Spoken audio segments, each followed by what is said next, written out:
So welcome to another video. तो आज के वीडियो में हम बात करने वाले कि नोट्स मेकिंग हमें कैसे करनी चाहिए एंड जो मैंने नोट्स क्रिएट कर रखे हैं उनका भी रिव्यू देने वाली हूँ। तो वीडियो में लास्ट तक बने रहना। तो चलो स्टार्ट करते हैं। जय श्री राम दोस्तों, सुप्रभात है।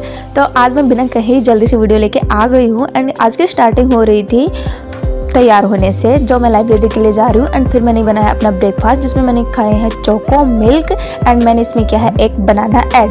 सो ये हमारा ब्रेकफास्ट होगा आज का एंड फिर हम जाएंगे अपनी लाइब्रेरी। एंड आज सबसे पहले मैं आप लोगों को थैंक्स बोलना चाहूँगी बिकॉज मेरा इतने दिन में वीडियो आता है, महीने में शायद एक वीडियो आता होगा, लेकिन फिर भी कई बार तो मैं सोचती हूँ व्यू डाउन हो गए होंगे, लेकिन फिर भी आप लोग इतने सारे व्यूज़, इतने सारे कॉमेंट, इतना सारा प्यार देते हो यार, कैसे थैंक्स बोलूँ पता ही नहीं। और मैं ब्लॉग इसलिए नहीं बना पाती हूँ क्योंकि मैं पहले मैं ड्यूटी जाती हूँ, उसके साथ ही स्टडी करती हूँ, तो ब्लॉग बनाने का मुझे टाइम नहीं मिलता है। मैं सोचूं थोड़ा बहुत, मतलब कि वो कहते हैं ना मेरा माइंड सेट ही अलग हुआ होता है, लेकिन फिर भी आप लोग इतने कमेंट करते हो तो फिर मुझे वीडियो बनाना पड़ता है।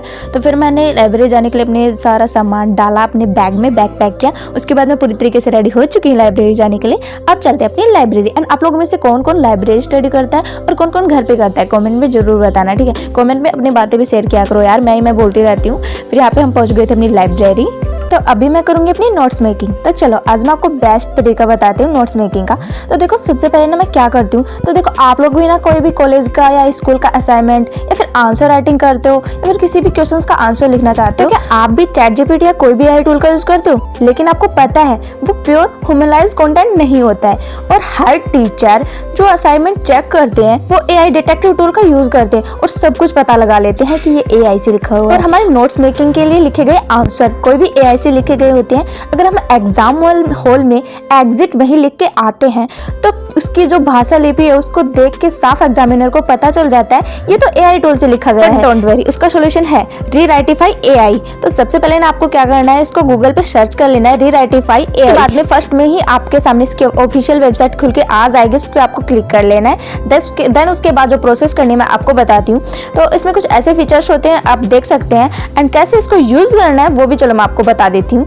तो सबसे पहले ना आप लोगों को चैट जीपीटी पे जाना है, कोई भी एआई टूल जिससे आप अपना आंसर राइटिंग या असाइनमेंट बनाते हैं उस पर आपको अपना आंसर सर्च करना है। जैसे मैंने सर्च किया है पोल्यूशन पर ऐसे 250 वर्ड्स, ठीक है। सर्च करने के बाद मैंने उसको वहां से कॉपी किया। कॉपी करने के बाद यहाँ पे है आपको ये टेक्स्ट पेस्ट करना है। तो यहाँ पे अब मैंने अपना टेक्स्ट पेस्ट कर दिया है। उसके बाद सिर्फ आपको एक क्लिक करना है ह्यूमनाइज करते ही आपकी प्रोसेस चालू हो जाएगी एंड ये आपको 99% ना ह्यूमनाइज कंटेंट लाके देता है। तो वहीं सेम ऊपर आपने देखा है ये तो हमारा एआई टूल वाला है एंड इसके नीचे हमें मिल जाएगा अपना 90% ह्यूमनाइज कंटेंट जिसको आप यूज करके अब अपने ऐसे भी लिख सकते हो, अपना आंसर राइटिंग भी लिख सकते हैं एंड अपना जो भी कॉलेज या किसी का भी असाइनमेंट है वो भी पूरा कर सकते हो और एआई टूल्स को पता भी नहीं चलेगा, टीचर्स को भी पता नहीं चलेगा। इसके बाद यहाँ से आपको कॉपी करना है। अगर आपको टेस्ट करना है तो कोई भी डिटेक्टिव एआई टूल पे जाके ना इसको डिटेक्टिव टेक्स्ट करना, जैसे कि कोई भी टीचर्स करता है देखने के लिए। तो ये देखो 0% एआई चैट जीपीटी, तो यहाँ पे 0% चैट जीपीटी एआई दिखा रहा है एंड ये 100% हमें ह्यूमनाइज कंटेंट दिखा रहा है। तो अब यहाँ से आप अपना असाइनमेंट या कोई भी आंसर राइटिंग नोट्स मेकिंग कर सकते हो।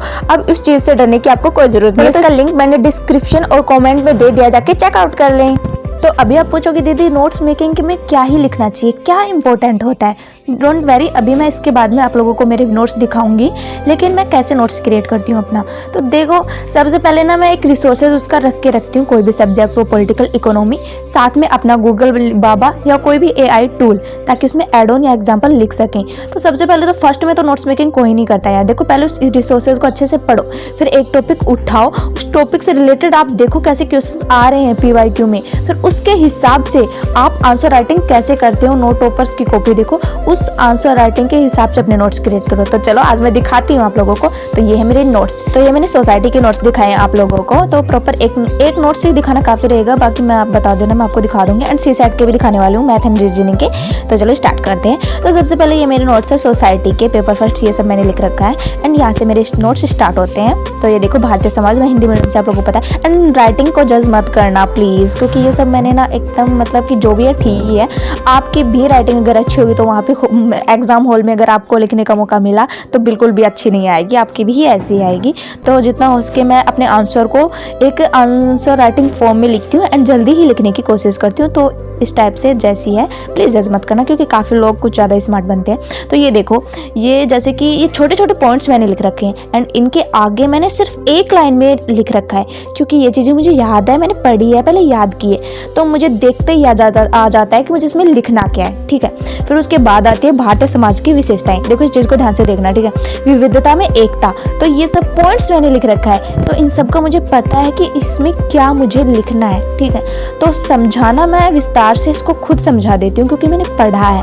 अगर आप लोगों ने नहीं पढ़ा तो आपको नहीं पता चलेगा, और पूरी चीज़ अगर आप लिखोगे तो फिर वो एग्जाम में जब आएगा तो आप उसको रिवीजन नहीं कर पाओगे, इसलिए पॉइंट में लिखो। ठीक है, तो ये सब ऐसे हैं, कुछ चीज़ें मुझे याद नहीं है ना, उसके आगे छोटा सा मैंने लिखा हुआ है। एंड ये मैंने कुछ पेजेस हैं जो इसके लिए एम्प्टी छोड़ रखे हैं ताकि मुझे इसमें कोई भी करंट अफेयर की चीज़ें ऐड करनी हो या फिर किसी भी कोचिंग स्टडी मटेरियल जो मुझे दिखे या कोई क्लासेस में दिखे तो मुझे ऐड करनी हो। ठीक है, उसके लिए है ये। फिर आता है नेक्स्ट टॉपिक हमारा, भारतीय समाज पर भूमंडलीकरण का प्रभाव। तो सबसे पहले भूमंडलीकरण क्या है, अगर भूमंडलीकरण पे कोई भी क्वेश्चन आ गया तो ये चीज़ मैं ज़रूर लिखूंगी, उसमें बेसिक उसकी इन्फॉर्मेशन सब आपको पता है, कॉपी दे आप आंसर देखते होंगे तो इतना तो आपको पता होगा। ठीक है, फिर आता है भूमंडलीकरण का उद्देश्य, उससे रिलेटेड देखो जैसे आंसर में हम कोई चीज़ लिखते हैं ना, वो चीज़ें मैंने इसमें लिख रखी है, आप देख सकते हो इस टाइप से। तो ये देखो, इसमें पूरी चीज़ें मैंने नहीं लिखी है, इसमें भी कुछ ही लाइन ऐड कर रखी है ताकि मुझे आगे रिविजन में आसानी हो। फिर यह है महिलाओं पर वैश्वीकरण का प्रभाव, तो मैंने इनको पार्ट में डिवाइड कर लिया, एक सकारात्मक एक नकारात्मक। तो इस टाइप से मैंने अपनी नोट्स क्रिएट कर रखे हैं। थोड़ा सा ये थोड़ा जल्दी दिखा देती हूँ वरना वीडियो बहुत लंबा हो जाएगा यार। तो यहाँ पे ना ये फिर मैंने पेज खाली छोड़ रखे हैं, थोड़ा मोटा आपको दिखा देती हूँ, पता चल जाए। एक तो ना यार मैं डिफरेंट पेज का पेन्स का यूज़ करती हूँ ताकि मेरे नोट्स एक तो इंटरेस्टिंग लगे, ऊपर से जो एक मतलब कि हम कुछ चीज़ें ऐड ऑन करते हैं तो अलग अलग चीज़ों से पेन से ऐड करते हैं ना, तो साफ एकदम हाईलाइट से दिखाई दे देते हैं। ठीक है, तो ये इस टाइप से हैं एंड ये भी मैंने पॉइंट्स वाइज ही लिख रखा है। तो एक ना पेन थोड़े डिफरेंट पेन्स का यूज़ किया करो क्योंकि छोटे नोट्स बनाओ ताकि हमें कम दिखे कम पेजेस में और थोड़े से वो अलग ही दिखें। ठीक है, और फिर इस टाइप से या जो भी टॉपिक है ना, सबसे पहले तो उसका बेसिक जरूर लिखो ताकि उस पर कोई भी क्वेश्चन आए तो सबसे पहले आप वो लिख सको, एग्जाम हॉल में आंसर कम से कम स्टार्ट तो करो। तो वही है, फिर धर्मनिरपेक्षता, ये सब आप देख सकते हो। तो जल्दी आपको दिखा देती हूँ। तो इस टाइप से मेरी कुछ नोट्स है जो मैं क्रिएट करती हूँ एंड ये मतलब कि जल्दी दिखा देती हूँ क्योंकि आपको पता है एक एक चीज़ दिखा दी तो फिर बहुत बड़ा वीडियो बन जाएगा। एंड बाकी कुछ भी डाउट है तो वो कमेंट बॉक्स में बता देना, मैं आपको बता दूंगी। ठीक है, बाकी मैं अपने एक्सपीरियंस के अनुसार बताती हूँ, ऐसा नहीं है। एंड हाँ, अभी अब सी साइड का दिखा देती हूँ। अब बोलो कि सी साइड का भी कोई नोट्स क्रिएट करना पड़ता है, लेकिन मैं अपने एक्सपीरियंस के अनुसार बताती हूँ, सबके माइंडसेट अलग होता है। तो चलो कैसे करती हूँ मैं आपको एक बार देख लो, अब मैं बता देती हूँ आप लोगों को। तो देखो जैसे कि रीजनिंग, अभी मैं आपको रीजनिंग दिखाती हूँ अपनी।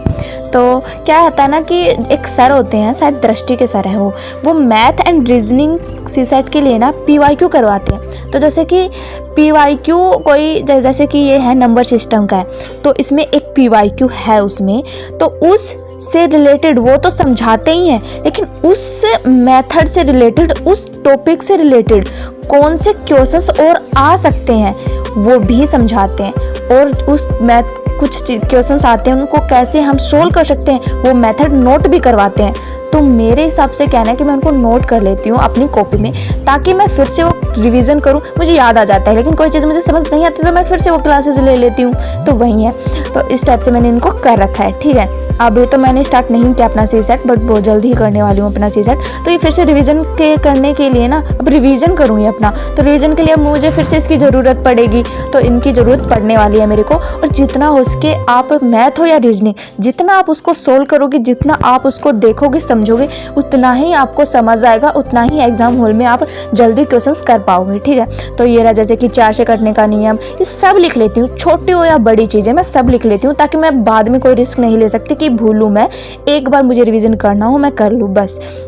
एंड हाँ, ये देखो, ये मुझे ना एक भैया थे सीनियर UPSC एस्पिरेंट, उन्होंने 3 बार इंटरव्यू दिया हुआ है, UPPCS का भी 3 बार इंटरव्यू दिया है, तो वो सीनियर है। तो ऐसा नहीं है कि मैं मेरे एक्सपीरियंस पे ही आप लोगों को बताती हूँ, मैं उन मतलब जो जिनसे मैं बात कर चुकी हूँ सीनियर से, उनके एक्सपीरियंस पे भी बताती हूँ। काफ़ी अच्छा समझाया था उन्होंने भाई, बहुत अच्छा समझाया था उन्होंने। तो मतलब कि डेफिनेटली उन्होंने, अगर उन्होंने इंटरव्यू तक पहुँचे हैं वो इतना, तो पक्का आपको पता है भाई है इतना तो पता ही होगा उन लोगों को, अगर वो इंटरव्यू तक पहुँचे हैं तो जो एक्सपीरियंस उन्होंने बताया अच्छा ही बताया होगा, तो वही है। तो ये मेरे नोट्स है। अब बात कर लेते हैं सीसेट की मैथ की। तो देखो भाई मेरा गला भी दर्द करने लगा है बोल बोल के। सबसे पहले लाइक करो यार और कमेंट करो यार प्यारा सा, और न्यू तो सब्सक्राइब कर लो, बहुत भयंकर दर्द करने लग गया है बोल बोल के। एंड यहाँ पे ये देखो, तो अभी मैथ का मैं क्या करती हूँ ना, जैसे कि ये देखो, जैसे कोई भी फॉर्मूलाज है मैं उसको नोट कर लेती हूँ साइड में या ऊपर, हर चीज़। एक क्वेश्चन अगर उन सर ने बताया है उससे रिलेटेड जो मेथड या कोई भी जो याद रखने वाली बात बताई है वो मैं यहाँ पे लिख लेती हूँ। अब ये बात है ना कि ऐसा नहीं है कि जो हर टॉपिक के ये नोट्स हैं, नहीं, जो PYQ में बार बार पूछे जा रहे हैं जो टॉपिक, वही इम्पोर्टेंट टॉपिक है ना जो बार बार पूछे जाते हैं, उन्हीं के ही हैं ये। एंड जो बहुत कम पूछे जाते हैं, जैसे कि एक साल में एक आ गया, फिर 2 साल में फिर 2 आए, उससे उनको मैं एक बार बस ऊपर से क्लास लेती हूँ, ठीक है। लेकिन जो चीज़ आपको बार बार पूछी जा रही है, कम से कम उस पर तो फोकस करो। आप पूरी चीज़ों पे फोकस करने की बजाय आपको जितना दिया हुआ है, जितना आपको पता है, उस पर 100% दोगे तो कम से कम 10 में से आप 7 क्वेश्चन तो सही कर पाओगे ना। तो वही बात है, जो चीज़ ज़्यादा बार बार पूछी जा रही है उस पर फोकस करो यार। आई होप इस चीज़ से रिलेटेड तो आपको समझ आ गया होगा, मुझे बताने की ज़रूरत नहीं है अब। तो भाई अब और भी जो डाउट हो आप बता देना कमेंट में, थोड़ा जितना हो उसके मैं बता दूंगी। बाकी आप अपने माइंड सेट के अनुसार जो सही चीज़ आपको लग रहा है वो ज़रूर लिखो। एंड नोट्स जैसे आपका माइंड बोले उस तरीके से आप क्रिएट करो, दूसरों के देख के भी नहीं, ठीक है। तो फिर उसके बाद मैं आ चुकी थी अपनी ड्यूटी। एंड ड्यूटी पे अब बार बार मुझे पूछना यार, पिछले वीडियो में मैंने ड्यूटी पे इन्फॉर्मेशन बनाई है तो भाई वो जाके देखो, ठीक है। अभी बज चुके थे 11, तो अभी मैं 2 से 3 घंटे अपनी ड्यूटी करूँगी। एंड आज मैं ही अकेली थी, तो यहाँ पे भी बैठ के मैं पढ़ने वाली हूँ, मैं द हिंदू का एनालिसिस करने वाली हूँ, बट यहाँ पे वीडियो शूट नहीं होगा, ठीक है। तो फिर मैंने अपनी ड्यूटी के बाद किया लंच करने के बाद मैंने देखा टॉपर स्टाल, जिसमें ये सर बता रहे हैं कि आप अपने ऑप्शनल के लिए कैसे नोट्स क्रिएट कर सकते हैं, कैसे आपको ऐड ऑन करना है, ठीक है। तो इनकी पूरी 3 घंटे की क्लास है जो मैं लूँगी अभी। तो यहाँ पे एक तरीके से पढ़ा ही रहे हैं, ठीक है। एंड एक सबसे ज़्यादा बात, ये देखो मैंने नोट्स क्रिएट किए हैं हिंदी लिटरेचर के, आज ही स्टार्ट किया है। ये भी भाई हो जाएंगे तो मैं आपको दिखा दूंगी कैसे किया है, लेकिन एक बार हो जाने दो, ठीक है। एक तो ना टॉपर स्टाल में बहुत ज़्यादा देखती हूँ, यहाँ पे मैं थक चुकी थी, थोड़ा सा हेड डाउन करके मैंने सोचा ऐसे देखते हैं चलो। तो देखो टॉपर स्टाल की जितना आप देखोगे उतना ही आपको समझ आएगा। मैं अपने एक्सपीरियंस भी बताती हूँ, मिक्स मैं टॉपर स्टाल की वीडियो देखती हूँ, उसको यूज़ करती हूँ, फिर उसके हिसाब से आप लोगों को बताती हूँ कि क्या चीज़ वर्क कर रही है, ठीक है। तो मैं ऐसा नहीं है कि आप बोलो कि दीदी ये कैसे है, ये वैसे है, ये ऐसे है, ऐसा बिल्कुल भी नहीं है। बाकी आप अपने हिसाब से देखो ना आपको क्या ठीक लग रहा है। पहले तो आप अटके मत रहो, मेरे वीडियो का मेन मोटिव क्या रहता है, आप वहीं बैठे मत रहो, उस जगह पे ही अटके मत रहो कि वहीं पे बैठे हो हमें कुछ समझ नहीं आ रहा है। आप वीडियो देखो, मैंने जो चीज़ बताई है उसको एक्सपीरियंस करो, फिर आपको खुद ही समझ आ जाएगा कि कौन सी चीज़ हम पे वर्क करे और किस में हमें एक कुछ ऐड ऑन करने की ज़रूरत है या फिर उसको हमें इम्प्रूव करने की ज़रूरत है। आपको खुद समझ में आ जाएगा, बट हाथ पे हाथ रख के बैठे मत रहो। आप कमेंट करो कि दीदी इस चीज़ से रिलेटेड हमें ये समझ नहीं आ रहा है तो हम क्या कर सकते हैं। तो मैं अपने एक्सपीरियंस से या फिर मैं टॉपर टास्क देखती हूँ, उनके एक्सपीरियंस से जो चीज़ होगी जो मैंने ट्राई की है और इम्प्रूव किया है उस हिसाब से मैं आपको बताऊंगी। फिर आप भी ट्राई करो। दूसरों की चीज़ों से तो देखो ना तो नोट्स आप क्रिएट कर सकते हो ना आप पढ़ाई कर सकते हो, वो आप पे डिपेंड करता है। तो एक बार उठो, काम करो, वर्क करो। बैठ के सोचने से, ओवर थिंकिंग करने से कुछ भी नहीं होगा भाई। तो वही बात है, मेहनत तो करो ना, मेहनत करोगे तो फल आपको मिलेगा ही। बाकी तो आपको पता है लक है, थोड़ा बहुत तो लक भी चलता है। फिर उसके बाद मैं बहुत थक चुकी थी तो मैंने सोचा कि 15 मिनट थोड़ा हेड डाउन करके रिलैक्स करते हैं। फिर मैंने रिलैक्स किया। उसके बाद अब मैं करने वाली हूँ अपने PYQ एनालाइज। तो ये मैं हिंदी लिटरेचर है मेरा, ऑप्शनल आपको पता है ऑप्शनल चल रहा है मेरा अभी, तो मैं इसका PYQ कर रही हूँ। तो PYQ से हमें पता चलता है किस टाइप से क्वेश्चन आते हैं और किस टाइप से हम उसका आंसर लिखना चाहिए, एंड हमें क्या पढ़ना चाहिए और किस टाइप से हम अपना नोट्स मेकिंग कर सकते हैं। तो सबसे पहले मैं करती हूँ सुबह, फिर मैं उसका रिवीजन करती हूँ, फिर उसके बाद नोट्स मेकिंग करती हूँ, फिर PYQ करती हूँ। इस टाइप से मैं अपने इस ऑप्शनल को कवर करने की कोशिश कर रही हूँ, ठीक है। तो उसके बाद फिर मैं आ चुकी थी घर पे, 5 बजे मैं घर पे आती हूँ। घर पे आने के बाद फिर से मैंने शावर लिया। उसके बाद मैं बहुत थक चुकी थी भाई, मैंने आराम किया थोड़ा सा। देखो मैं ही बोलती रहती हूँ, आप भी अपना एक्सपीरियंस कमेंट बॉक्स में शेयर किया करो। मैं पढ़ती हूँ यार, ऐसा नहीं मैं पढ़ती नहीं हूँ, तो थोड़ा बहुत आप लोग भी बोला करो, मुझे अच्छा लगेगा। मुझे ऐसा लगेगा आप मुझे सुन रहे हो, मैं आपको देखूंगी, आपकी बातें पढ़ूंगी, अच्छी अच्छी बातें बोला करो, वरना अच्छी बात है, ठीक है। तो अच्छा लगेगा, तो बड़ी बड़ी चीज़ें शेयर किया करो, ठीक है, अपनी लाइफ एक्सपीरियंस के अनुसार। तो मैं भी पढ़ूंगी यार, मुझे भी अच्छा लगेगा। जिसने यहाँ तक वीडियो देखा ना वो अपना लाइफ एक्सपीरियंस जरूर शेयर करेगा, तो मुझे पता चलेगा कि इसने वीडियो पूरा देखा है, ठीक है। एंड मेरी मेहनत का थोड़ा सा मुझे रिटर्न मिला है। और लाइक कर देना यार, और नहीं हो तो सब्सक्राइब कर लो। Thank you for watching my video, bye bye.